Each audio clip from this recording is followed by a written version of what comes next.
Hello, everyone. Thank you for joining me for today's webinar, Visualizing Retirement. My name is Jacob Merk, and I am a certified public accountant and a certified financial planner located here in Oshkosh, Wisconsin. And here at Provident, we believe in financial education and getting this information out to the public and to our clients to help have them learn more about the financial process and retirement planning itself. And not all the time we're going to be talking about numbers and the financial aspect of things, because retirement also has an emotional and non-financial aspect of things. So that's why we're going to spend about 30 minutes today going over what things you should be thinking about heading into retirement. Take just 20 seconds, close your eyes, and visualize what is your retirement going to look like. Day one in retirement, the first month, first year. What do you envision? What comes to mind at first? There's going to be no right or wrong answer here because everyone wants to do different things in retirement. So maybe it's not as clear and it's a little murkier and it's not a clear vision, but hopefully we have a more refined vision at the end of today's presentation. So when we take a look at retirement and we're planning for it, a lot of people, majority of people, think about the financial aspects of retirement. And that's where the retirement planning, talking to a financial advisor, things along those lines come into focus. So do you have enough money in Social Security, your pensions, 401ks, IRAs, non-retirement accounts? Do you have enough money to do everything that you want in retirement?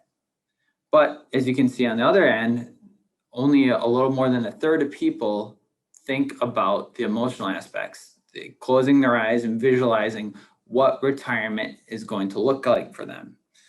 So that's where it's important that we need to take some time to look at this side of retirement and not just the numbers and the financial aspects of retirement.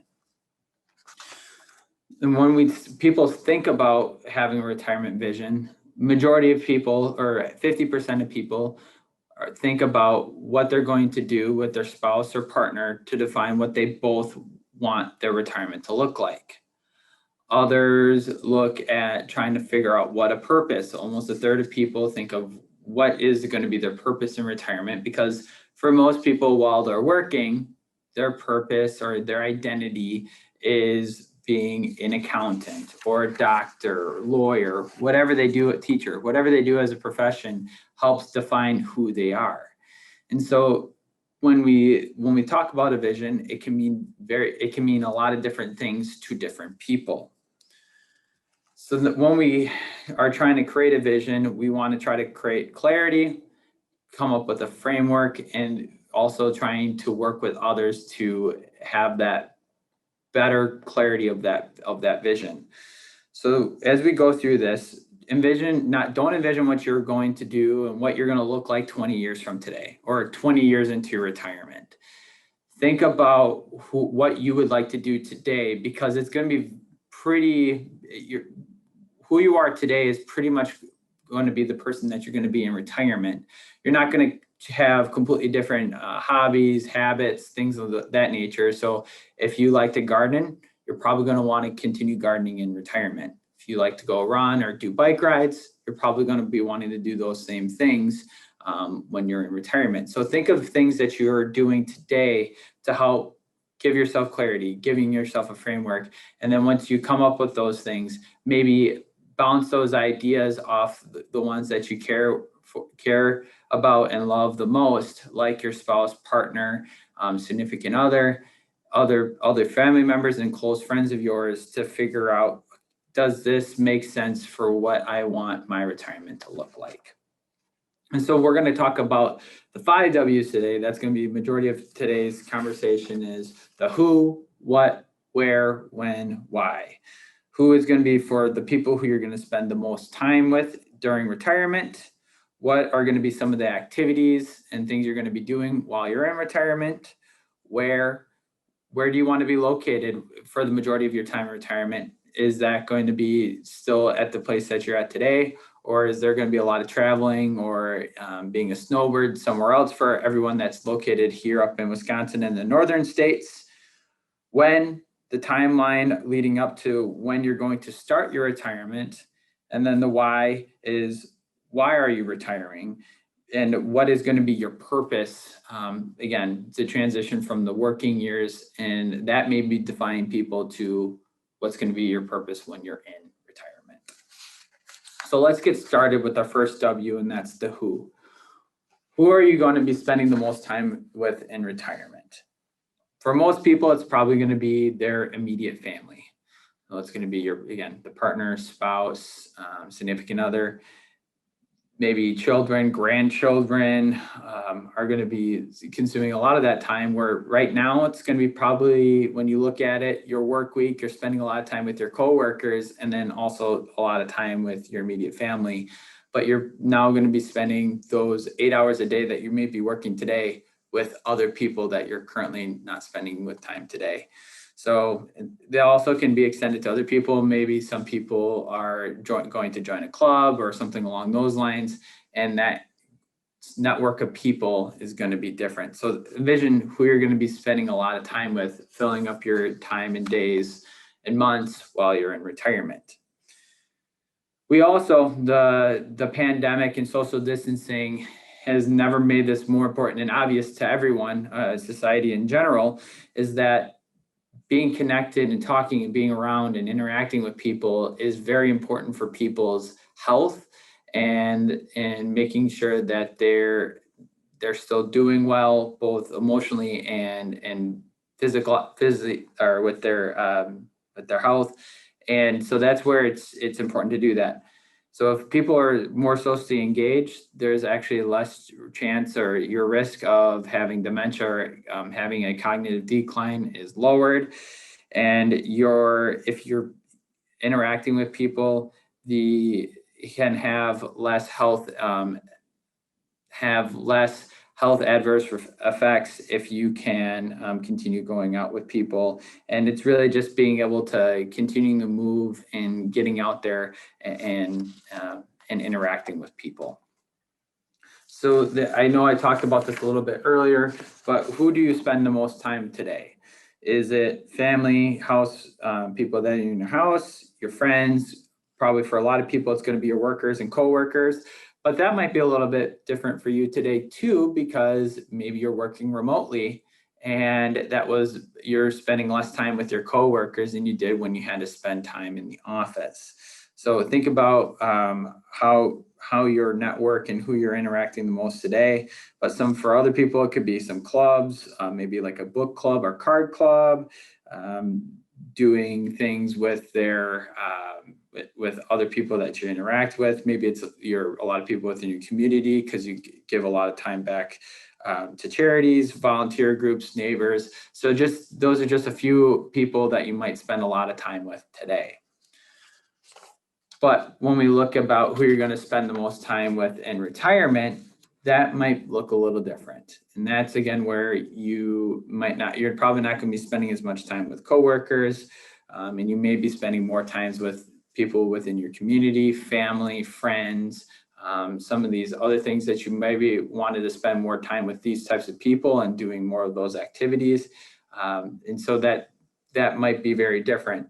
Also, you might now be in a new club. So for example, I had my grandmother, she was part of the social singles group in her area. My grandfather passed away at an early age. And so for her to stay connected with people and still feeling involved with the community, she would do that. And she'd go out to dinners multiple times a week with her group, just to stay connected and interacting with people.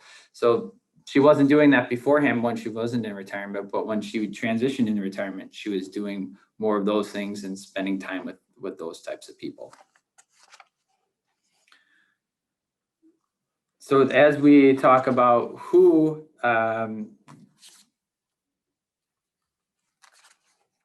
you're going to be spending the most time with and visualizing that, just envision that your social networks are probably going to change when you're in retirement.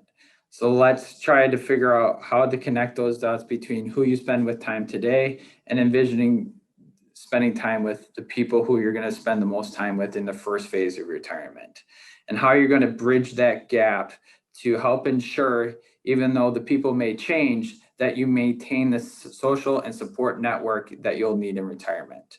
So maybe start thinking about joining those clubs that you envision doing in retirement before you're done working.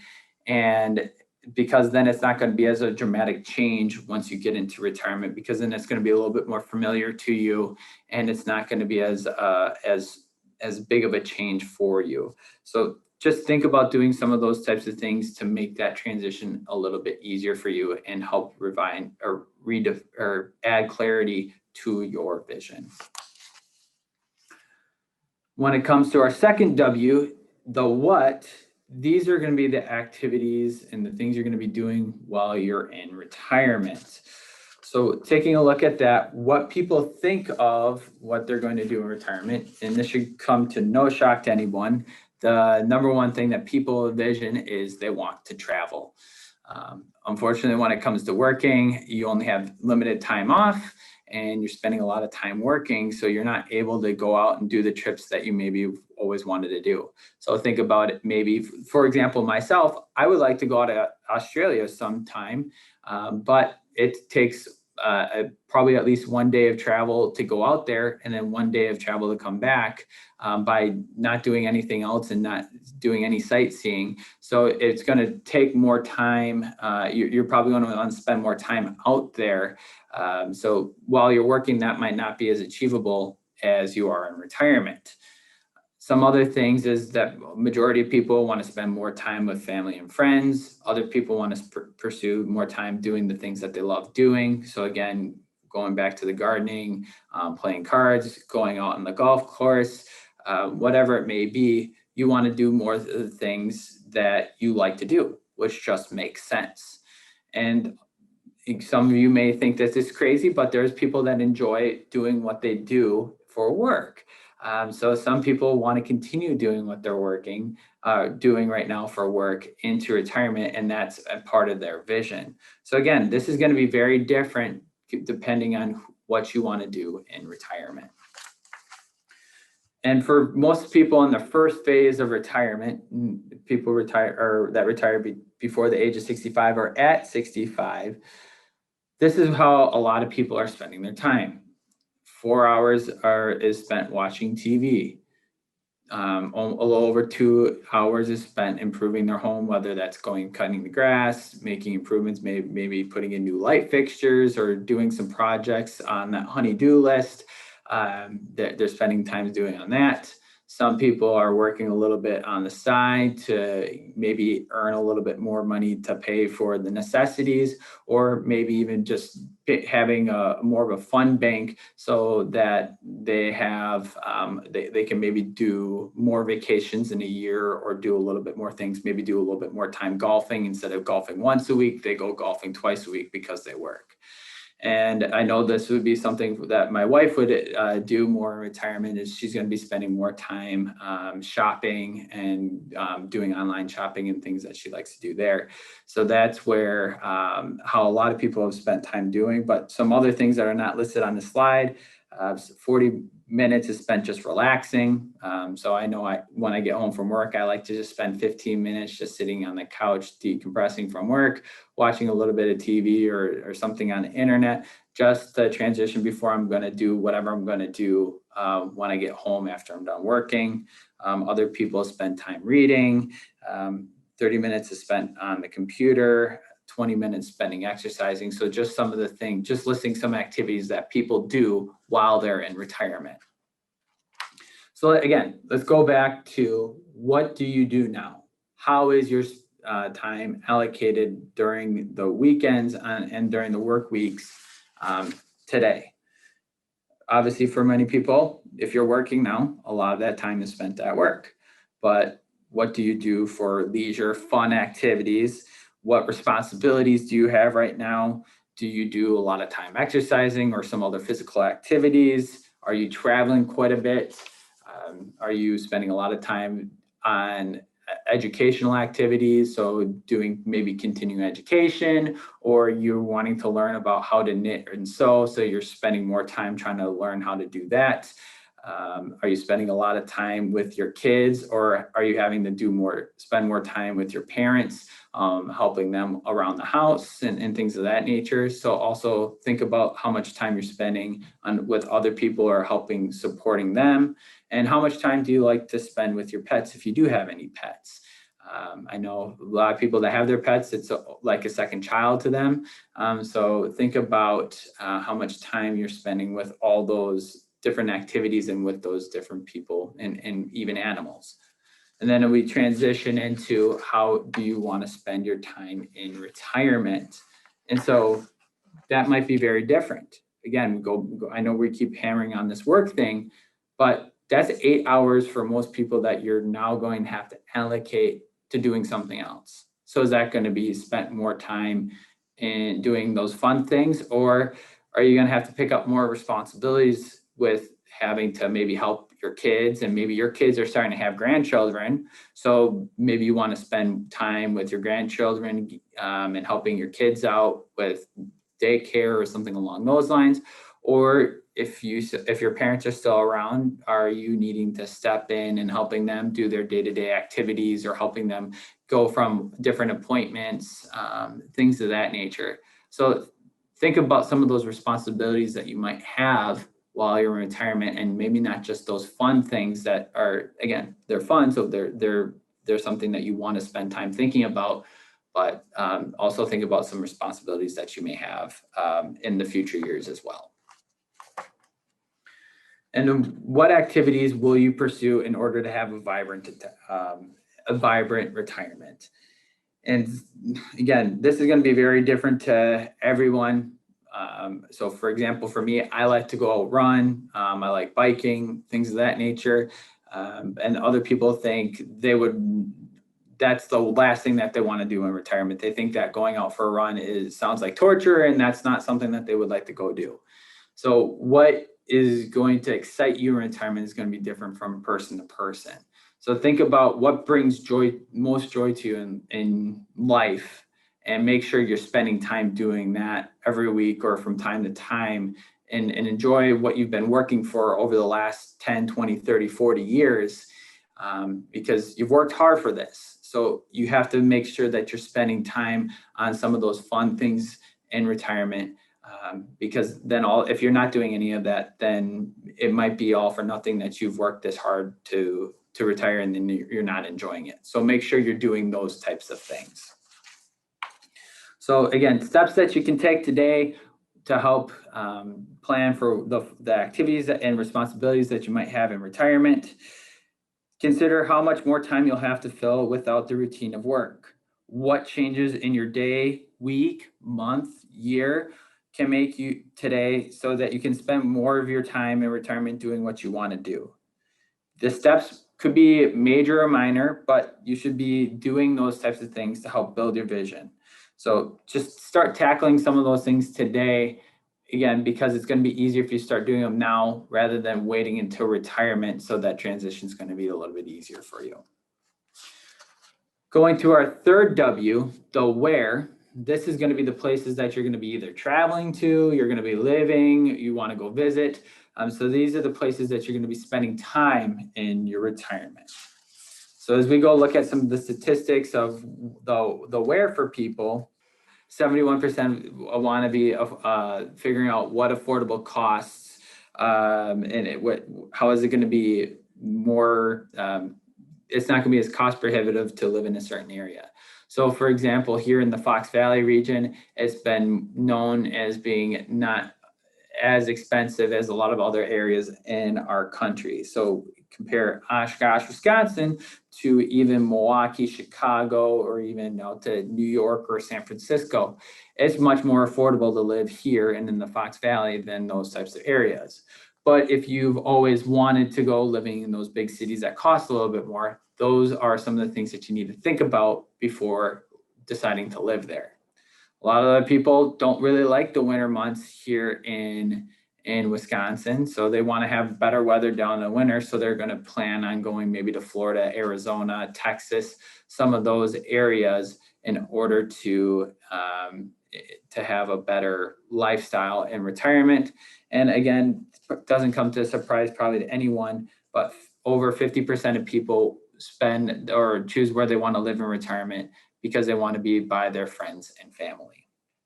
And I just thought this was also a very interesting statistic as well. Only basically 6% of 55 to 59-year-olds choose to relocate from where they are today, and 4.5% of people from 65 to 69 choose to relocate. So you might think that number might be a little bit bigger, but a lot of people choose to live where they ended up working their entire lives because, again, a lot of their friends, family have already been established in their areas, so they don't want to leave them. So if they do want to go to other areas, they just relocate there maybe for a temporary period of time. So when we start looking at what factors people are, what factors are thinking about how they're going to choose where they're going to live in retirement, maybe write these down as a list, and I'm just going to give you a few ideas, and there's going to be probably more things that you're going to come up with. But these are some factors that people consider while they're deciding where they want to live. Again, closest to family, climate. Do you want to live in a city or do you want to live out in the suburbs?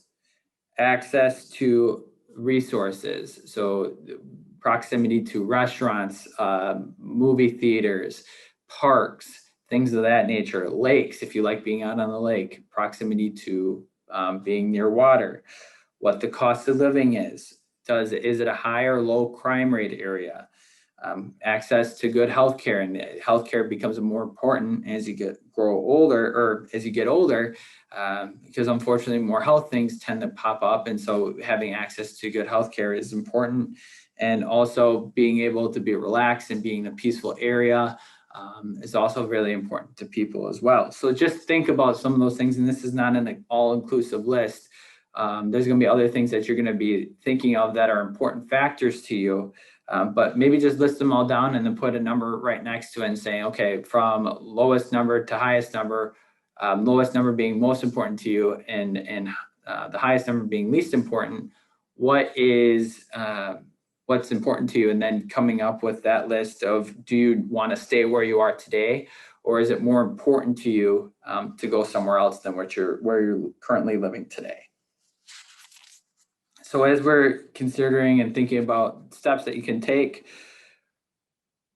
based on some of the answers that you may have put when you're putting that list together, if you want to live in the same location as you live now, consider any upgrades or improvements you need to make in your current home so that you're ready for retirement. Or if you're in a larger home now and you know that it's a lot right now, maybe consider downsizing, because you're probably that thought's only probably going to get more and more as you get older, and it's going to be maybe a little bit harder to take care of in the future. Maybe think about downsizing your home now, because right now it's a good time in the housing market to maybe take advantage of that opportunity. If you're thinking about planning on moving on in retirement, start researching now what the cost of living, how expensive would it be for a condo or a house or apartment, whatever you're looking for, what lifestyle you want to have, and start researching some of those things. And if you want to live in the community, decide what community you want to live in, what some amenities that they offer that you would like to take advantage of, and start coming up with the different communities based on the things that are most important to you. So then that can make it easier to transition from, again, your working years into retirement. The fourth W is the when. So when are you going to start your retirement or start the phasing into retirement? Because for a lot of people, they don't go from 100% working full-time in the workforce to not working at all. That used to be very common 20, 30, 40 years ago, but people are now starting to do a little bit more of a transition into retirement by maybe working a little bit less hours every year, or going down from working 5 days a week to 4 days a week if their employer will let them. So that's where the planning on when you're going to retire is something to really consider. And so when people are thinking about their retirement, if you can see some of the expected reasons for why people retire, the top three reasons are not financially the biggest reasons on why people retire. The first financial reason, at least in my opinion, would be the fourth one, where it says reaching a certain asset level. So having, when we referring to asset level, how much you might be having your 401k, IRAs, non-retirement accounts, is when people retire. So only 40% of people have that reason. Where you look at the top three, it's reaching a certain age, wanting to stop working, and feeling personally ready to retire. So I would consider more of those things as being more emotionally based. And as I mentioned a little bit earlier when we were talking about the transition in retirement is very different. You can see a lot of the different reasons or what people's expectations are when they are going from the workforce to their retirement. Only 30% of people stop working all at once. So they go from working 100% full time to working it or not working at all and enjoying their retirement. And you can see some people continue to work part-time, but they're no longer in the job that they were beforehand. Some people reduce their hours at work. Some people work just part-time at the job that they're at right now. Some people do a full-time job in a completely different industry than there are today. So again, what that transition is very different from person to person and their circumstances. And so, and sometimes it's just based on their employment.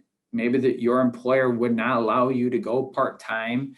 So that option is not available to you. So you either go full-time or you're not working with that employer any longer.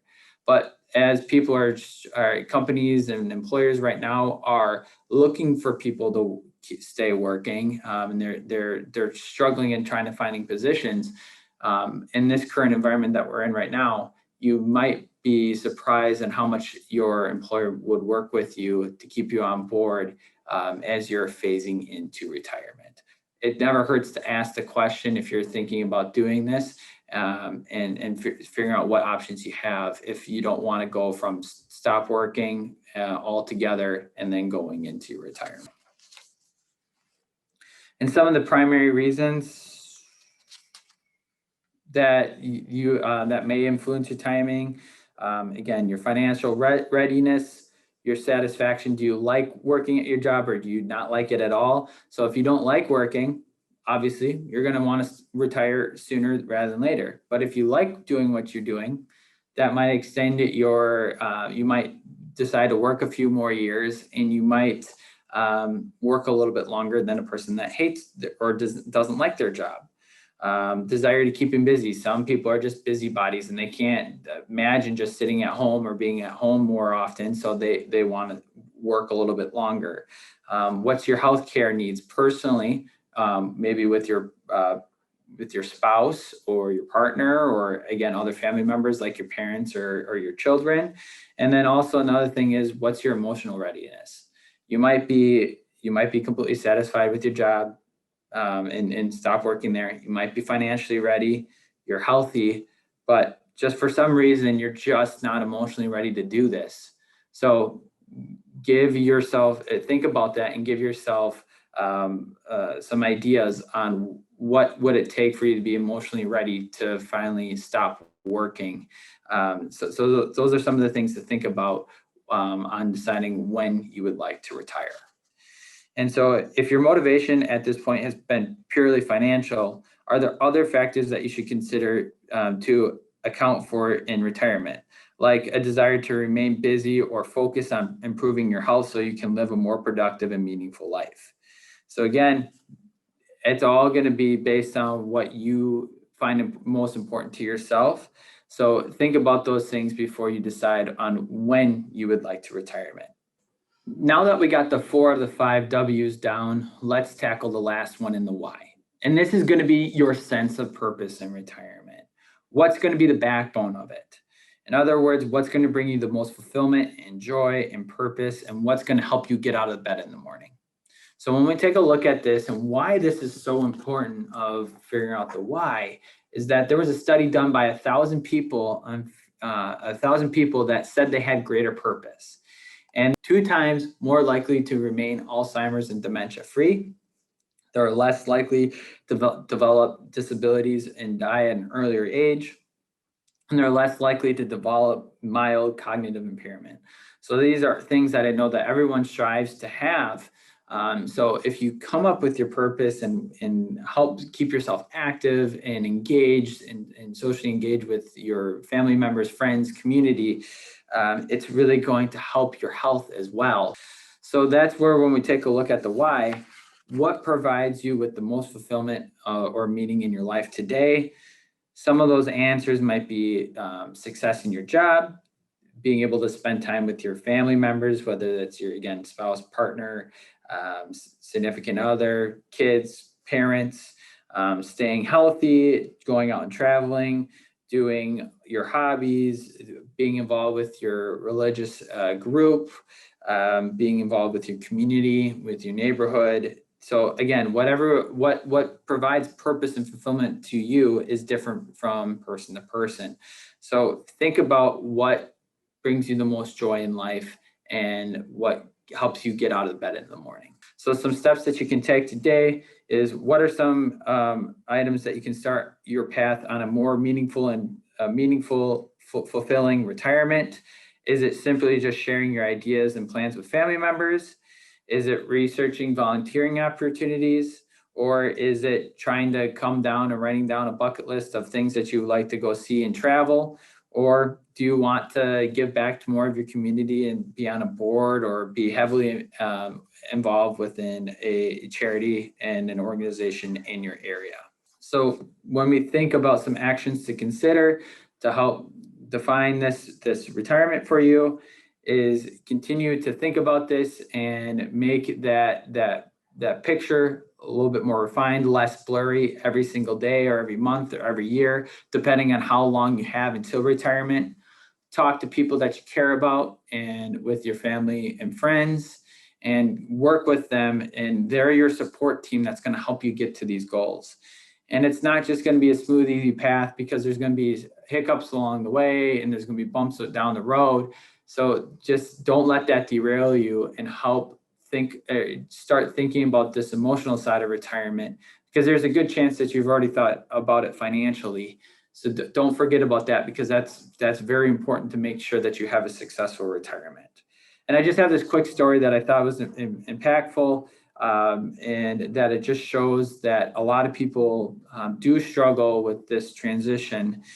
So we go back just a few years ago, on October 24th in 2018, on the front page of Sports Illustrated, there was a piece that was written by Lindsey Vonn.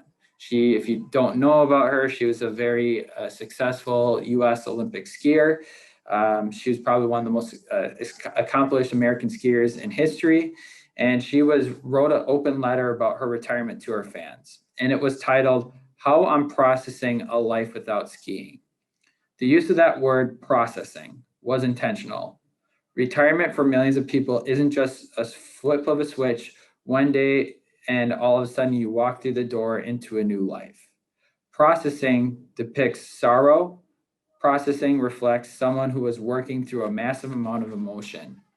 You have to process a death in the family. You have to process getting laid off. You process really bad news. And for millions of employees we interact with every day, we blanketly assume that that the day they retire is automatically going to be one of the greatest days of their lives.